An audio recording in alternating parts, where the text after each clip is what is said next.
Hi, ഷെൽവീസ് കിച്ചൻ്റെ പുതിയൊരു വീഡിയോയിലേക്ക് എല്ലാവർക്കും സ്വാഗതം. നമുക്ക് ഈ കൊല്ലത്തെ ഓണത്തിന് വേണ്ടിയിട്ട് നമുക്കൊരു കൂട്ടുകറി തയ്യാറാക്കാം.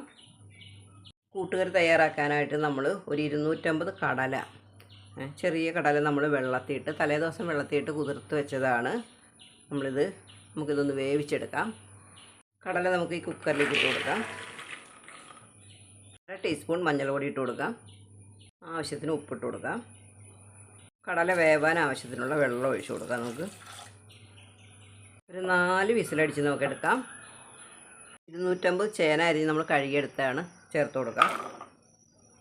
250 കായ എടുത്തിട്ടുണ്ട് നമ്മൾ. ഈ കായ നമ്മൾ റോബസ്റ്റിൻ്റെ കായാണ് കേട്ടോ. നമ്മുടെ വീട്ടിൽ എന്ത് കായ ഉള്ളതെന്ന് വെച്ചാൽ ആ കായ നമ്മൾ ചേർത്താൽ മതിയാവും. ഏത്തക്കായ തന്നെ ചേർക്കണമെന്ന് നിർബന്ധമില്ല.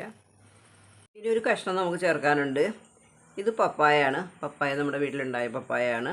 ഇതാണ് ഞാൻ ചേർക്കുന്നത്. ഇതൊരു 100 ഗ്രാം ഉണ്ട്. നമ്മൾ വെള്ളരിക്കയോ അല്ലെങ്കിൽ കുമ്പളങ്ങയോ അതൊന്നും വേണമെന്നില്ല. നമ്മുടെ വീട്ടിൽ പപ്പായ ഉണ്ടെങ്കിൽ അത് ചേർത്ത് കൊടുത്താൽ മതി. ഇട്ട് കൊടുക്കാം. നമുക്ക് കുറച്ച് മഞ്ഞൾപ്പൊടി ഇട്ട് കൊടുക്കാം. 1 ടീസ്പൂൺ മുളക് പൊടി ഇട്ട് കൊടുക്കാം. ആവശ്യത്തിന് കുറച്ച് ഉപ്പിട്ട് കൊടുക്കാം. ആവശ്യത്തിന് വെള്ളം ഒഴിച്ച് കൊടുക്കാം. ഇത്ര വെള്ളം മതിയാവും. നമുക്കൊന്ന് ഇളക്കി കൊടുക്കാം. നമ്മുടെ കായയും ഈ കഷ്ണങ്ങളൊക്കെ വെന്ത് വരുമ്പോഴേക്കും നമുക്ക് നാളികേരം തയ്യാറാക്കാം. നമുക്കൊന്ന് അടച്ചിട്ട് വേവിക്കാൻ വയ്ക്കാം. നമ്മുടെ കൂട്ടുകറിയിലേക്ക് നമ്മൾ 1 നാളികേരമാണ് എടുത്തിട്ടുള്ളത്. കുറച്ച് കറിവേപ്പില ഇട്ട് കൊടുക്കാം. നമുക്ക് 2 പച്ചമുളക് ഇട്ട് കൊടുക്കാം. പച്ചമുളക് നമുക്ക് ആവശ്യമുണ്ടെങ്കിൽ ചേർത്താൽ മതി കേട്ടോ. ചേർക്കണമെന്ന് നിർബന്ധമൊന്നുമില്ല. നല്ല മൂത്ത മുളകൊന്നുമല്ല ഇത്. നമ്മുടെ കഷ്ണങ്ങൾ വെന്തോന്ന് നോക്കാം. നമുക്ക് ഇതിൽ ചേനയ്ക്കാണ് വേവ് കൂടുതൽ. ചേന വെന്തിട്ടുണ്ട്. എല്ലാ കഷ്ണങ്ങളും വെന്തിട്ടുണ്ട്. കടല വേവിച്ചത് ഒഴിച്ചു കൊടുക്കാം. നമ്മൾ ആ വെള്ളത്തോടാണ് ഒഴിച്ചു കൊടുത്തത്. ഇനി രണ്ടും കൂടെ ഒന്ന് മിക്സായിട്ട് വരട്ടെ. നന്നായിട്ട് വെന്തുടയണം. കുറച്ച് വെളിച്ചെണ്ണ ഒഴിച്ചു കൊടുത്തിട്ടുണ്ട്. നമുക്ക് കടുക് ഇട്ട് കൊടുക്കാം. ചെറുപയറിൻ്റെ പരിപ്പാണ്. ഇത് ആവശ്യമുണ്ടെങ്കിൽ നമ്മൾ ചേർത്താൽ മതി. ചേർത്ത് കൊടുക്കാം. നമുക്ക് മുളക് ചേർത്ത് കൊടുക്കാം. കറിവേപ്പില ചേർത്ത് കൊടുക്കാം. തേങ്ങ ചേർത്ത് കൊടുക്കാം. നല്ല ജീരകം ചേർത്ത് കൊടുക്കാം. തേങ്ങ ഒന്ന് വറുത്തെടുക്കാം. നമുക്കിതിൽ നിന്ന് കുറച്ച് നാളികേരം നമുക്ക് മാറ്റി വയ്ക്കാം. അത് എന്താ ചെയ്തതെന്ന് വെച്ചാൽ നമ്മുടെ കൂട്ടുകറി പെട്ടെന്ന് ചീത്തായി പോവില്ല. നല്ല ടേസ്റ്റും കിട്ടും. അതിന് വേണ്ടിയിട്ടാണ് നമ്മളങ്ങനെ ചെയ്യുന്നത്. ഇത്രയും നമ്മൾ മാറ്റിയിട്ടുണ്ട്. ഇതൊന്ന് തണുത്തെടുത്ത് നമുക്ക് അരച്ചെടുക്കാം. ഒന്നും കൂടി നമുക്കൊന്ന് മൂപ്പിച്ചെടുക്കാം.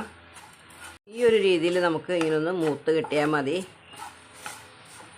അല്ലെങ്കിൽ നമുക്ക് കുറച്ച് മുളക് പൊടി ചേർത്ത് കൊടുക്കാം. ഒന്ന് മിക്സ് ചെയ്തിട്ട് നമുക്ക് ഇറക്കി വയ്ക്കാം.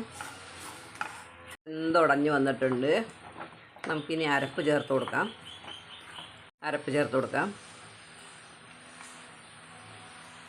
നമുക്കൊന്ന് ഇളക്കി മിക്സ് ചെയ്ത് കൊടുക്കാം.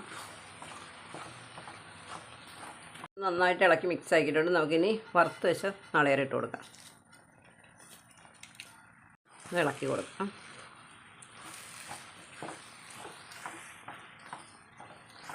ഒരു സമയത്ത് നമുക്ക് ഉപ്പ് പോരെങ്കിൽ ഇട്ട് കൊടുക്കാവുന്നതാണ്. ഇതിൽ ഉപ്പ് പാകത്തിനുണ്ട്.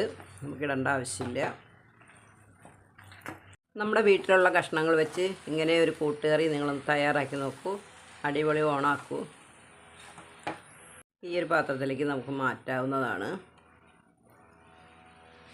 പൂവുണ്ടോ? ഈ കോളാമ്പി നമ്മുടെ വീട്ടിലുണ്ടായതാണ്. ഇഷ്ടം പോലെ ഉണ്ടായിട്ടുണ്ട് കേട്ടോ. അപ്പോൾ ഈ കൊല്ലം ഓണത്തിന് എല്ലാവരും ഇങ്ങനത്തെ ഒരു കൂട്ടുകറി തയ്യാറാക്കി നോക്കൂ. വളരെ ടേസ്റ്റിയാണ്. നമ്മുടെ വീട്ടിലുള്ളത് വെച്ച് നമുക്ക് ഈ കറി തയ്യാറാക്കി എടുക്കാവുന്നതാണ്. നമ്മുടെ ഓണ സ്പെഷ്യൽ കൂട്ടുകറിയാണ്. എല്ലാവർക്കും ഒരു നല്ല ദിവസം ആശംസിക്കുന്നു. ടാറ്റാ, ബൈ.